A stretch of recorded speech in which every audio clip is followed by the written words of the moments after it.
In today's video, I'm going to show you how to insert Canva into Google Slides. First, head over to canva.com and open up your design or PowerPoint presentation. Next, at the top right corner of the screen, click on the Share button. Next is click on the Download button. And for the file type, make sure that you change it to PPTX or PowerPoint. Then click the Download button. Now in a new tab, head over to Google Slides.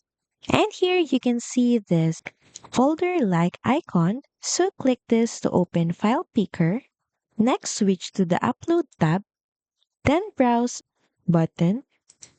And from your file, click on your downloaded PowerPoint presentation from Canva. Press Open. And just by that, your Canva design now opens as a fully editable Google Slides presentation. It is now ready to be edited in Google Slides. So that's pretty much it. Thank you very much for watching this video, and I'll see you again on the next one. Bye!